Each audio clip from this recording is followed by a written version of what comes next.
नमस्कार, मैं हूं अजय। 9 बज चुके हैं। दिन की सभी बड़ी खबरें और सबसे पहले सबसे बड़ी खबर, योगी कैबिनेट में जो 7 प्रस्ताव आज पास हुए हैं। 13 जिलों में बनेंगे मेडिकल कॉलेज। अयोध्या की सीमा विस्तार का प्रस्ताव भी मंजूर कर लिया गया है। 3 जिलों में बनेंगे कावड़ मार्ग। मुजफ्फरनगर, मेरठ, गाजियाबाद में बनेगा कावड़ मार्ग। चौधरी चरण सिंह के नाम पर होगा कावड़ मार्ग का नाम। चौधरी चरण सिंह के नाम पर बनेगा कावड़ मार्ग। ये तो आज की सबसे बड़ी खबर हो गई। इसके मतलब को समझिए। पश्चिमी उत्तर प्रदेश में ये सरकार का फैसला क्या असर डाल सकता है?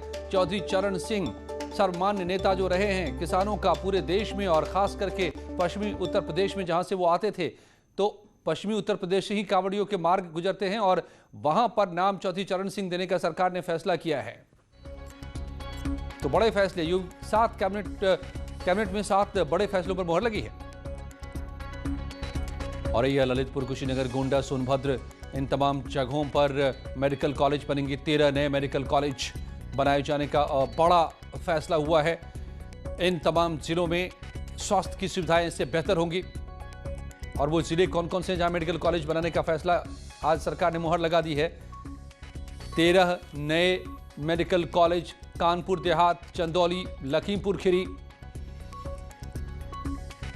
बुलंदशहर, सोनभद्र, पीलीभीत, ये वो तमाम जिले हैं। औरैया, ललितपुर, कुशीनगर, गोंडा, जहां पर मेडिकल कॉलेज बनाए जाएंगे। आज फैसला हो गया। सुल्तानपुर, बिजनौर, कौशाम्बी, मोहर लग गई। दूर दराज के वो जिले जहां पर अभी भी लोगों को दूर दूर तक जाना पड़ता है इलाज के लिए। अजीत सिंह हमारे संवाददाता मेरे साथ जुड़ गए हैं इस पर और जानकारी के साथ। अजीत, पहली खबर तो मैं ये देख रहा हूं कि 13 नए मेडिकल कॉलेज इन दूर दराज के जिलों में, ये बड़ी राहत की बात है लोगों के लिए। मगर चौधरी चरण सिंह के नाम पर कांवड़ मार्ग, तो पश्चिमी यूपी पर बड़ी पैनी नजर है सरकार की। देखिए, बिल्कुल अजय, मुख्यमंत्री की जिस तरह कैबिनेट थी पहले तक 13 जिलों में मेडिकल कॉलेज खोले जाएंगे, और जो मुजफ्फरनगर है, मेरठ है, जनपद है, वहाँ चौधरी चरण सिंह के नाम से कांवड़ मार्ग रखा गया, जो गंगा नहर की दाईं पटरी है उस पर ये बनेगा। इसके साथ ही कानपुर, लखीमपुर खीरी समेत कई जिलों में मेडिकल कॉलेज की भी जो स्वीकृति है कैबिनेट से वो पास होगा। और उत्तर प्रदेश जो राजस्व संहिता है, नियमावली 2020, उसका भी प्रस्ताव पारित होगा। और एक खबर और आपको बता दें कि धर्मार्थ कार्य विभाग जो निदेशालय का गठन है वो आज पारित कर दिया गया है। बाकायदा धर्मार्थ कार्य विभाग में जो मुख्यालय जनपद वाराणसी है, काशी विश्वनाथ के विशिष्ट क्षेत्र और विकास परिषद द्वारा उपलब्ध कराए गए भवन में होगा। तो कैलाश मानसरोवर का भवन जो गाजियाबाद में होगा, जिसका कल मुख्यमंत्री जिसका उद्घाटन भी करेंगे। तो निश्चित तौर पर धर्मार्थ कार्य से लेकर जो चाहे काशी हो, मथुरा हो या फिर पश्चिमी उत्तर प्रदेश हो, सभी जगह पर फोकस है मुख्यमंत्री का। और आज 34 प्रस्तावों पर चर्चा हुई। हालांकि 8 प्रस्ताव पारित हुए, बाकी प्रस्ताव अगली कैबिनेट में पारित किए जाएंगे। अजय, धन्यवाद अजीत आपका। तो बड़े फैसले, 7 बड़े फैसलों पर मुहर। अयोध्या का क्षेत्र भी बढ़ेगा। सीएम योगी आदित्यनाथ कल गाजियाबाद के दौरे पर रहेंगे। इस दौरान सीएम का कार्यक्रम क्या होगा, देखिए ये रिपोर्ट। सीएम योगी आदित्यनाथ 12 तारीख को गाजियाबाद की यात्रा पर रहेंगे। वो इंदिरापुरम में कैलाश मानसरोवर भवन का लोकार्पण करेंगे। गाजियाबाद से सांसद और केंद्रीय मंत्री जनरल वीके सिंह भी इस दौरान मौजूद रहेंगे। कैलाश मानसरोवर भवन का निर्माण 2018 में शुरू हुआ था। तकरीबन 2 साल में ये भवन बनकर तैयार हुआ है। इस भवन के निर्माण में 70 करोड़ रुपए की लागत आई है। गाजियाबाद के इंदिरापुरम इलाके में इस भवन को बनाया गया है। इस भवन में 100 कमरे हैं, जिनमें 300 लोगों के ठहरने की व्यवस्था भी है। साथ ही इस भवन में रसोई, विश्राम गृह, लिफ्ट, प्रतीक्षालय आदि सहित कई सुविधाएं हैं। माना जा रहा है कि कैलाश मानसरोवर भवन से यात्रा करने वाले यात्रियों को सुविधा होगी। ये भवन निर्माण तय समय में पूरा किया जाएगा। आपको बता दें, खुद मुख्यमंत्री योगी आदित्यनाथ कल शाम 5 बजे गाजियाबाद आकर इस भवन का लोकार्पण भी करेंगे। वहीं दूसरी ओर, क्योंकि मुख्यमंत्री योगी आदित्यनाथ का ये ड्रीम प्रोजेक्ट है, ऐसे में इसे बनाने में और उसकी देखरेख में कोई कोताही भी नहीं बरती गई है। और आगरा में एक निजी कार्यक्रम में शामिल होने पहुंचे समाजवादी पार्टी के अध्यक्ष अखिलेश यादव ने प्रदेश और केंद्र सरकार पर जमकर निशाना साधा है। किसानों के मुद्दे पर बोलते हुए अखिलेश ने केंद्र सरकार से सवाल किया कि किसानों की आय दुगनी करने वाले किसानों को एमएसपी कब देंगे। इसके साथ ही अखिलेश ने ऐलान किया कि मुगल म्यूजियम में शिवाजी की मां जीजाबाई की प्रतिमा लगाएंगे। शहीद भगत सिंह की भी प्रतिमा लगाई जाएगी। क्या करेंगे? और समाजवादी पार्टी का मानना है कि भारतीय जनता पार्टी ने किसानों को ये कहा उनकी आय दोगुनी कर देंगे। यही आगरा में आसपास जब भी भारतीय जनता पार्टी के नेता किसानों के बीच में गए, उन्होंने कहा आय दोगुनी कर देंगे। हम उन्हीं भारतीय जनता पार्टी वालों से जानना चाहते हैं कि आय दोगुनी वाली MSP कब देंगे। ये कहना चाहता हूँ, ये मुगल म्यूजियम, गंगा जमुनी तहजीब का एक म्यूजियम बनेगा। नाम बदलने से सरकार ने नाम बदल दिया, अब उनका नाम हम भी बदल देते हैं। गंगा जमुनी तहजीब का म्यूजियम होगा, जहाँ छत्रपति शिवाजी महाराज जी के नाम से बना रहे हैं। वहीं हम उनकी माँ जीजाबाई जी का भी प्रतिमा लगाएंगे। भगत सिंह की भी याद आगरा दिलाता है और भगत सिंह की भी प्रतिमा रहेगी। इसलिए नाम बदलने से कुछ नहीं होता। ACS सूचना नवनीत सहगल ने कहा है कि कोरोना को लेकर हमारा सर्विलांस सिस्टम मजबूत है। सर्विलांस से 15 करोड़ परिवारों तक स्वास्थ्यकर्मी पहुंचे हैं और 15 करोड़ परिवारों के हेल्थ की जानकारी ली। कोरोना संक्रमण यूपी में अब कम हो रहा है। पिछले दिनों दिल्ली के चलते संक्रमण बढ़ा था, मगर अब ये संक्रमण काबू में है। उन्होंने ये भी कहा कि कोविड वैक्सीन के भंडारण पर काम जारी है। वैक्सीन आते ही कोरोना वॉरियर्स को सबसे पहले वैक्सीन लगाया जाएगा। प्रदेश सरकार द्वारा विस्तृत प्रयास किए जा रहे हैं, जिनमें एक मुख्य है जो कि पूरे देश में और किसी राज्य में शायद हुआ हो, जो सर्वेलेंस का सिस्टम है। लगभग 15 करोड़ परिवारों तक स्वास्थ्य विभाग पहुंच के उनसे पूछा है कि आपको कोई संक्रमण के लक्षण तो नहीं है।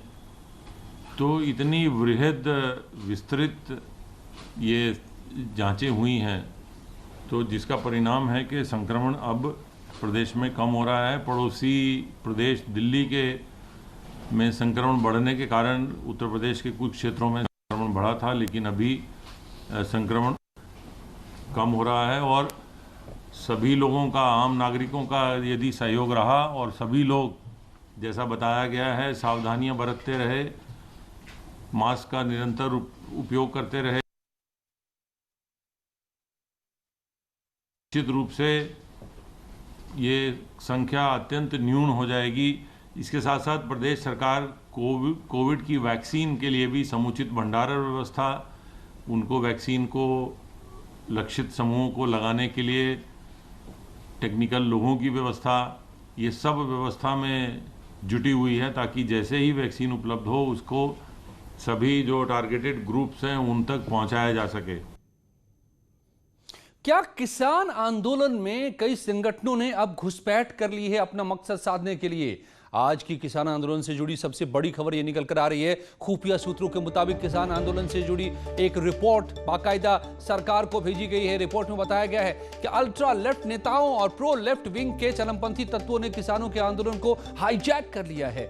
जानकारी के मुताबिक इस बात के विश्वसनीय खुफिया इनपुट हैं कि ये तत्व किसानों को हिंसा और आगजनी और सार्वजनिक संपत्ति को नुकसान पहुंचाने के लिए उकसाने की योजना बना रहे हैं। आपको यह भी बताएं कि किसानों के आंदोलन का आज 16वां दिन है और किसान कृषि बिल को वापस लेने की मांग पर अड़े हैं। लेकिन इस बीच अब इस पूरे आंदोलन में कई चरमपंथी संगठन और यहां तक कि देशद्रोही लोग भी शामिल होते नजर आ रहे हैं।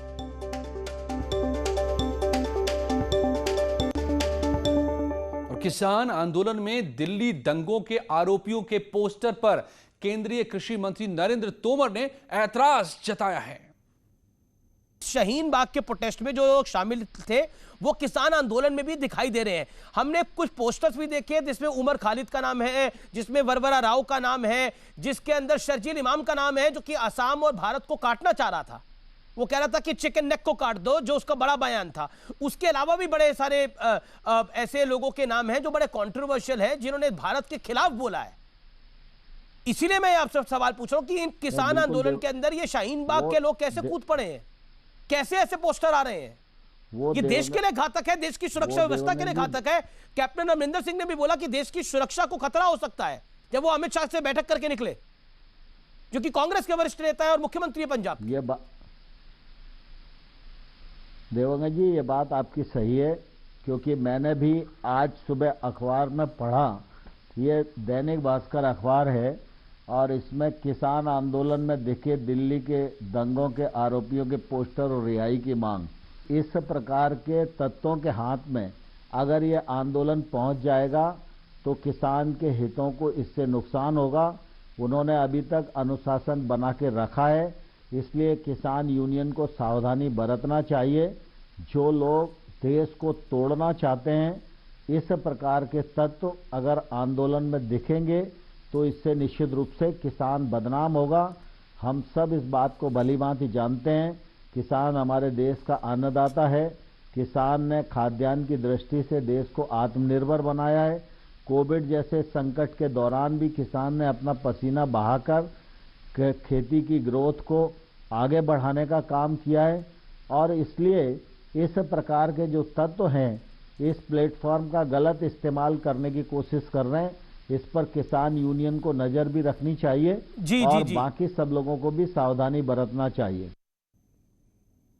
तो इस आंदोलन के लिहाज से किसानों को चेतने की जरूरत कि आखिर ऐसे चेहरे मंच पर कैसे नजर आ रहे हैं और पश्चिम बंगाल की राजनीति पर संकट के बादल और गहराते जा रहे हैं। डायमंड हार्बर में बीजेपी अध्यक्ष जेपी नड्डा के काफिले पर हुए हमले के बाद आज राज्यपाल जगदीप धनखड़ ने एक प्रेस कॉन्फ्रेंस की। इसमें राज्यपाल ने मुख्यमंत्री ममता बनर्जी से अपील करते हुए कहा है कि अगर वो संवैधानिक राह से भटकती हैं तो इसके बाद उनका दायित्व शुरू होता है।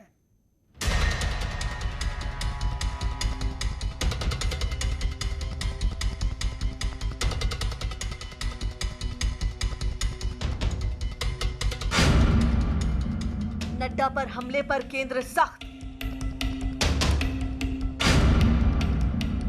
डीजीपी और मुख्य सचिव तलब। गृह मंत्रालय ने दिल्ली बुलाया। 14 दिसंबर को दिल्ली तलब।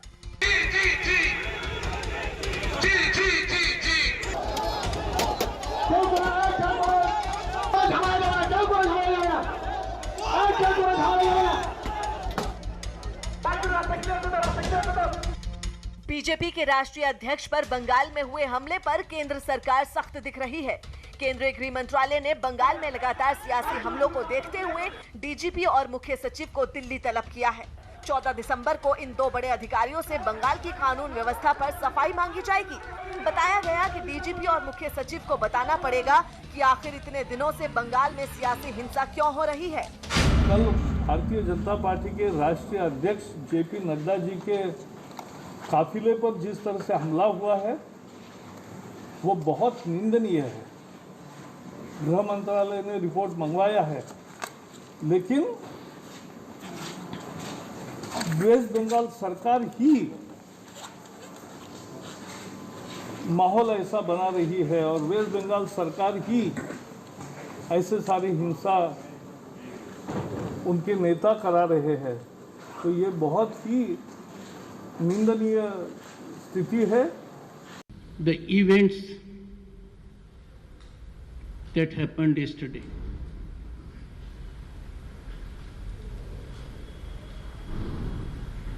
are most unfortunate. They are a slur on our democratic fabric. साफ तौर पर राज्यपाल का यह अल्टीमेटम पश्चिम बंगाल सरकार को कि कानून के दायरे में रहे सरकार, वरना संविधान अपना काम करेगा। कुछ ही पलों में दिन की और बड़ी खबरें। आज की एक और बड़ी खबर पर नजर। आज देश भर के डॉक्टर सुबह 6 बजे से शाम 6 बजे तक हड़ताल पर रहे। डॉक्टर्स आयुर्वेदिक डॉक्टरों को सर्जरी की मंजूरी का विरोध कर रहे हैं। पोस्ट ग्रेजुएट आयुर्वेदिक डॉक्टरों को सर्जरी की मंजूरी देने के सरकार के फैसले के खिलाफ देश भर के डॉक्टर्स हड़ताल पर रहे। हड़ताल का आह्वान आईएमए की ओर से किया गया था। हड़ताल सुबह 6 बजे से शाम 6 बजे तक जारी रही। इस दौरान प्राइवेट अस्पताल में ओपीडी सेवा बंद रही। पहले से तय ऑपरेशन रद्द कर दिए गए, लेकिन इमरजेंसी सेवाएं जारी रही। आईसीयू मौके पर पहुंची थी। आईसीयू और सीसीयू यूनिट में भी काम जारी रहा। वहीं कोविड से जुड़ी मेडिकल सेवाएं भी जारी रही। ओपीडी सेवा बंद होने की वजह से कई शहरों में मरीजों को परेशानी का सामना करना पड़ा। मेरठ, गाजियाबाद, जालौन, प्रयागराज में हड़ताल का असर देखने को मिला। हमारा ये कहना है कि ये स्थिति सरकार ने पैदा करी है कि जो हमारे भाईचारा आपस में जो आयुर्वेद चिकित्सक, यूनानी चिकित्सकों, नीम और आम चिकित्सोपैथी से होम्योपैथी से था, उसमें एक विघटन करने की एक कोशिश है। आईएमए ने इस फैसले को मरीजों की जान के साथ खिलवाड़ तक करार दिया और सरकार से इस फैसले को तुरंत वापस लेने की अपील की। और अब आपको दिखाते हैं ग्रेटर नोएडा में बनने वाले जेबर एयरपोर्ट की एक झलक। जेबर एयरपोर्ट का डिजाइन फाइनल हो गया है। इसके बाद कुछ तस्वीरें अब सामने आई हैं।